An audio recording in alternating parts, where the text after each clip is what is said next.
और इसी बीच खबर आपको बताएंगे बिहार से, चूंकि बिहार के दौरे पर है आरएसएस प्रमुख मोहन भागवत। आपको बता दें कि आज सुपौल के बीरपुर जाएंगे मोहन भागवत और इस दौरान कई सारे कार्यक्रम में वो शामिल होने वाले हैं। सरस्वती विद्या मंदिर के भवन का भी उद्घाटन करेंगे, कार्यकर्ताओं से बातचीत करेंगे, मुलाकात करेंगे। ये बड़ी जानकारी है। समाज और राष्ट्र निर्माण से जुड़े हुए मुद्दों पर भी चर्चा करेंगे मोहन भागवत। तो कुल ये 5 दिवसीय दौरा है आरएसएस प्रमुख मोहन भागवत का बिहार का, और ऐसे में कई सारे कार्यक्रम जिसमें वो शामिल होंगे। अगर हम बात करें आज की, तो आज सुपौल के बीरपुर जाने का कार्यक्रम है, वहां पर पहुंचेंगे। सरस्वती विद्या मंदिर के भवन का उद्घाटन वो करेंगे और मोहन भागवत आरएसएस के कार्यकर्ताओं से भी मुलाकात करते हुए नजर आने वाले हैं। समाज और राष्ट्र निर्माण से जुड़े हुए मुद्दों पर भी फोकस रहेगा इस दौरान। और इसी बीच ज्यादा जानकारी को लेकर अस्मित हमारे साथ सीधा लाइव जुड़ रहे हैं। अस्मित, 5 दिन का मोहन भागवत का बिहार का दौरा बहुत खास है, क्योंकि आज सुपौल जाएंगे, सुपौल के बीरपुर में आज कई सारे कार्यक्रम में शामिल होंगे।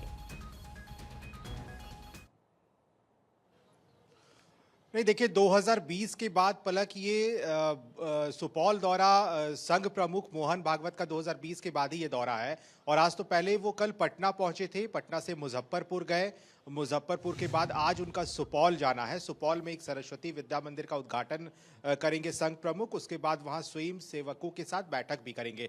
लेकिन चूंकि बिहार इस बार चुनावी वर्ष है, बिहार में इस बार चुनाव भी होने हैं, इसको लेकर ये दौरा बीजेपी के नजरिए से बड़ा महत्वपूर्ण दौरा है संघ प्रमुख का। और आपको याद होगा कि बीजेपी जिस तरह से चुनावी मोड में है, और इस बार तो प्रधानमंत्री नरेंद्र मोदी अभी से ही बिहार आने का उनका दौरा शुरू हो चुका है। पहले वो भागलपुर आए, इसके बाद जेपी नड्डा पटना पहुंचे, यहां उन्होंने बैठकें की, कोर कमेटी की बैठक हुई थी। उसके बाद जो कई नेता हैं बीजेपी के बड़े नेता वो पहुंच रहे हैं। तो मोहन भागवत का बिहार दौरा ये इसलिए महत्वपूर्ण है क्योंकि बीजेपी को इससे फायदा मिलेगा, क्योंकि जहां जहां आरएसएस रहती है वहां वहां छोटे छोटे दल बना करके वहां पे साइलेंटली बीजेपी को फायदा पहुंचाने की कोशिश होती है। भले ही आरएसएस की तरफ से ये मना किया जाता है, लेकिन हमने देखा है हरियाणा का चुनाव हो, महाराष्ट्र का चुनाव हो, दिल्ली का भी चुनाव हो, बहुत जबरदस्त फायदा मिला बीजेपी को। और सिर्फ फायदा ही नहीं मिला, प्रचंड बहुमत से सरकार वहां बनी। तो अब फोकस पूरा बिहार पे है, सिर्फ आरएसएस प्रमुख मोहन भागवत ही नहीं, देखिए कई धर्मगुरुओं का भी बिहार दौरा हो रहा है। तो इन सभी को कुल मिलाकर के देखें तो बिहार में बीजेपी चुनावी मोड में है। और इस बार चूंकि बिहार में बीजेपी ये चाहती है, क्योंकि इसके पहले हमने विजय सिन्हा बिहार के डिप्टी सीएम का बयान सुना था पलक, उन्होंने कहा था कि अटल बिहारी वाजपेयी का सपना तब साकार होगा जब बिहार में बीजेपी की खुद की सरकार बनेगी। और इसके लिए खुद नेता प्रतिपक्ष ने सदन में विजय सिन्हा को घेरा था, उन्होंने कहा था कि आप तो चाहते हैं कि सिर्फ बीजेपी की सरकार बने। तो बीजेपी अपने चुनावी मोड में पहले से तैयार हो जाती है, और इसलिए ये संघ प्रमुख का बिहार दौरा बड़ा अहम है, महत्वपूर्ण है। दूसरा दिन हो गया, सुपौल में आज रहने वाले हैं। अगर हम बात करें आने वाले 3 दिन की, और तो किस किस जिले में कार्यक्रम है?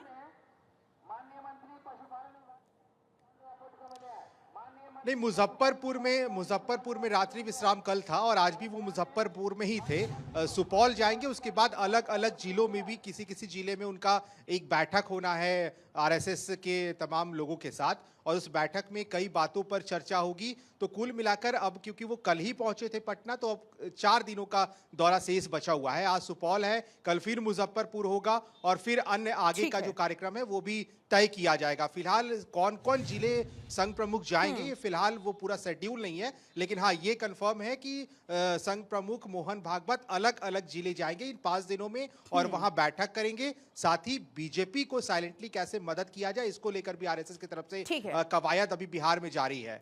ठीक है, स्मिता आप बने रहिएगा, आगे भी आपसे हम अपडेट लेंगे।